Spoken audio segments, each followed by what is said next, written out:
What's going on? It's Sid from Guns N' Roses Central, and we've got something really cool today before we get to the news for the week. So I told you guys on Facebook that if you love rock and roll clothing, I've got something cool to show you guys. We've got more clothing coming. So if you guys love rock and roll clothing, we've teamed up with a website called rockandrollsoul.com, which you guys can see here.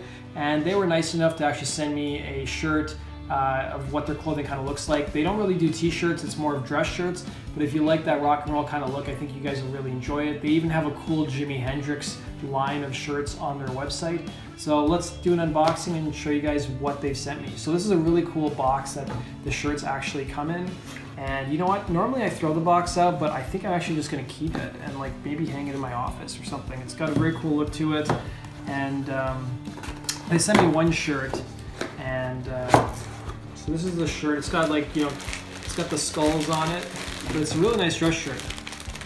And I guess, you know, if you're the kind of person, you can wear it a couple different ways. Like you could wear it just more casually, or you can even dress it up, which is probably how I'm gonna wear it.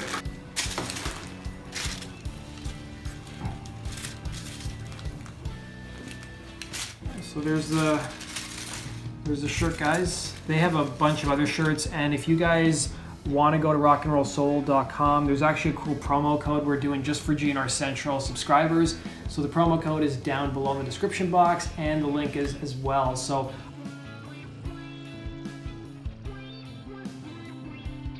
some good news for Guns N' Roses fans. So you guys remember the Guns N' Roses Greatest Hits album that came out back in 2004. Axl, Duff, and Slash never wanted it to come out. In fact, they sued the record label to stop its release, but they were unsuccessful in doing so. So it came out this week that the Greatest Hits album is back on the Billboard 200 charts. So according to Billboard.com, the Greatest Hits collection, which was originally released in March of 2004, has returned to the Billboard 200 albums chart dated May 19th at number 113, with a big 105% gain in equivalent album units earned. So the set has moved another 6 units in the week ending May 10th. And just for you guys' information, the Billboard 200 chart ranks the week's most popular albums based on their overall consumption. That overall unit figure combines per album sales, track equivalent albums, and streaming equivalent albums as well. So as of January 2018, the Greatest Hits album has surpassed 6 million in total US sales. So Fernando hinted that there would be more announcements coming regarding tour dates for 2018. And literally the same day he confirmed it, Guns N' Roses social media announced more tour dates for Asia later this year. So Guns N' Roses are going to be playing a bunch of new countries and cities they have not previously played on the Not in This Lifetime tour. So for the month of November, starting November 8th, they're going to be playing Jakarta, Indonesia. November 11th, we had rumors that they were going to be playing the Philippines, and now it's been confirmed they're going to be playing Manila on November 11th. 3 days later, on the 14th, they're going to be playing Kuala Lumpur in Malaysia.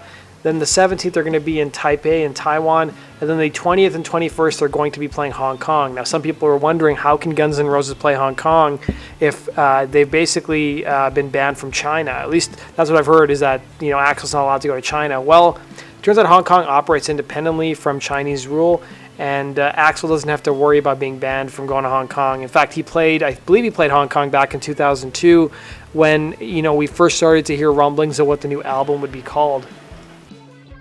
So we've got some Guns N' Roses memorabilia for you collectors. So Julien's auction had an auction this past weekend, and every once in a while they have some Guns N' Roses memorabilia. In fact, Kevin told me he's got some stuff from their auction in the past. So there's 2 Guns N' Roses related items that were up for auction. One was Matt Sorum's 40-inch gong that was used by him during the Use Your Illusion tour. You guys might remember him probably most famously, I would say, for the Rock in Rio when he was like headbutting. The expected selling price was between $2,000 to $3,000 US. They also had an MTV Moonman Award from the Video Music Awards that was presented to Guns N' Roses in 1988. So this story kind of came out of the blue. So Guns N' Roses Vevo channel, which is also pretty much their official channel on YouTube, released 2 new music videos, and I use the word new loosely. So the music video for The Garden, for some reason, was never on their Vevo channel. If you wanted to watch it on YouTube, you'd have to just type in The Garden, and it would take you to some random person's channel. Well, now they finally uploaded The Garden in high definition, and you guys can go watch it in 720p. They also released the alternate video for Sweet Child of Mine, which they hadn't had previously. They had the original video for Sweet Child of Mine, but there was 2 versions, as far as I know, that were available for the video. So you guys can go check that out. I've linked to both videos down below. So this is something I reported on my channel earlier last week, and just in case you guys missed it, Guns N' Roses manager Fernando answered fan questions on the MyGNR forums. He talked a bit about Izzy's new music, tour dates, and more. So this was all in response to a tweet he posted last week where he basically was not happy with some of the stuff he was reading on certain GNR forums. He didn't name them by name, but he didn't like the fact the fans were speculating and assuming that their speculations were fact. So he answered some fan questions, and he hasn't been back to the forum since to answer any more questions at the time of recording this. But as we get more information, I'll let you guys know. So he made it clear that as a manager, he doesn't have the final say regarding creative decisions. That's really up to the band. He also said that they most likely will not release the Troubadour show. So Kevin is the one who asked this question, and Fernando responded to him. So I want to thank Kevin for letting me know that Fernando was even, answering fan questions. He said that the Troubadour show was meant to be just about the experience and paying homage to the past and the music, and hence why they had a cell phone ban at the show and why they had those t-shirts that says Troubadour, I was there. He also said that Guns N' Roses plan to tour for the years to come, which is great news for GNR Central. There will also be more GNR tour dates announced this year, which they already announced, which I went over earlier in the video. He also said that Guns N' Roses will be limiting the number of lithographs that fans can purchase, so scalpers don't resell them at inflated prices. Regarding new music, he said that the band is very supportive of each other and that something may be coming in the near future, and later on he said that yes, I'm sure there will be new music on the horizon. A fan also asked, you'd think that Axl would want Slash to be stockpiling his best riff and ideas for the next GNR album, wouldn't you? And that's when he kind of said the entire band is very supportive of one another. Regarding the possibility of a Use Your Illusion box set coming out, he did say that the band hasn't discussed anything about that, but he did go on to say that the guys feel pretty happy with how the box set was put together, referring to the Appetite for Destruction box set, and that everything that is included within it will open other opportunities for the guys to release more stuff possibly, but he wasn't 100% sure. He also went on to say that regarding Izzy Stradlin, he said, I'm not going to comment on my friend Izzy. I love and adore him, so I will ignore just all questions pertaining to him. Fernando also talked about Guns N' Roses' upcoming tour clothing lines. He said he's super excited about that, and he's pretty involved with the design team and the direction of everything that Guns N' Roses does from a design perspective.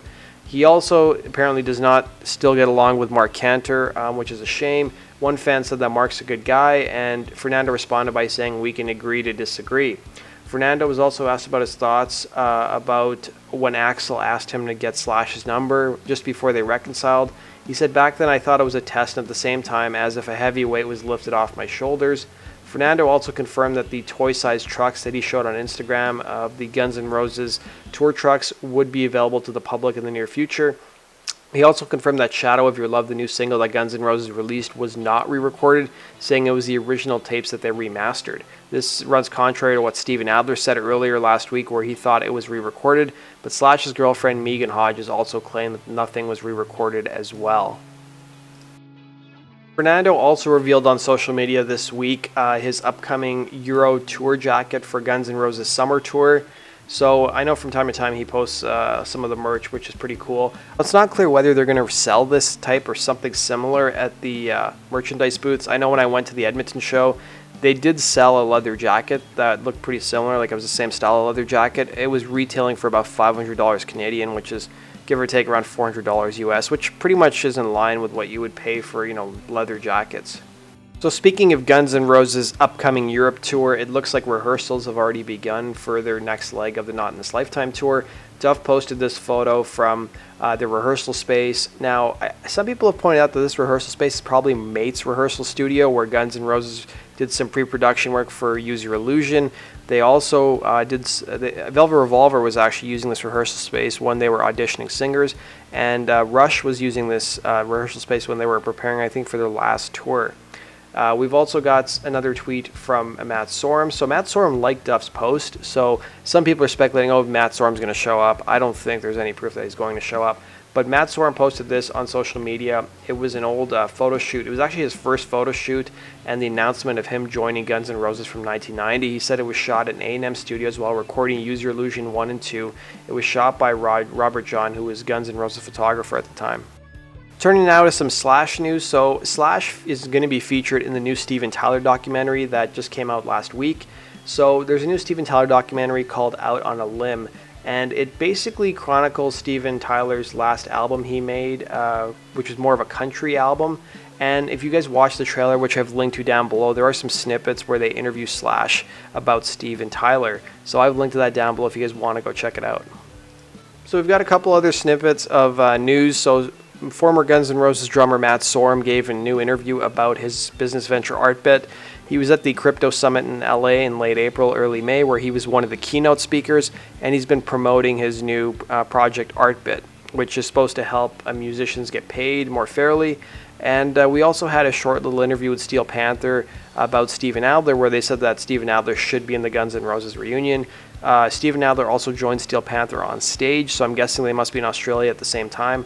I've linked to that video if you guys want to go check out their performance. Steven Adler's social media is the one who put that video up.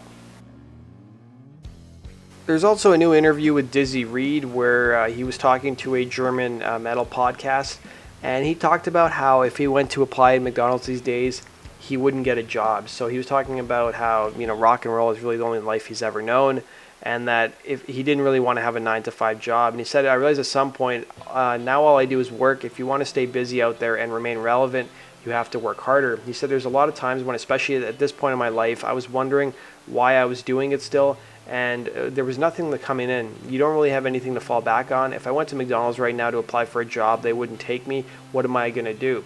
He also talked about his new solo album, which came out in February, Rock and Roll Ain't Easy. He said it's a story about how difficult things were and how much time I had to spend sticking it out, wondering where I was going to sleep that night, wondering where I was going to get a shower and get something to eat, he added. I mean, that went on for years, and I think when I did write that song, I thought I kind of had a full circle moment. My first marriage had split up, and my stuff was literally in my truck. I was staying in an apartment with a girl who'd become my wife now, and I was sitting out in a balcony playing guitar, and the song just started coming to me. It was raining, and I didn't know what I was going to do, but a lot of it kind of a tongue-in-cheek too. If you know me, I'm not that serious, but I think people will get the point. People can make of it what they like, basically. So if you guys want to check out the interview, I've linked to it down below. That does it for this week's Guns N' Roses news. I hope you guys enjoyed that. Be sure to hit the like button if you enjoyed this video, and be sure to subscribe as well. Thanks for watching, guys, and have yourself a good week.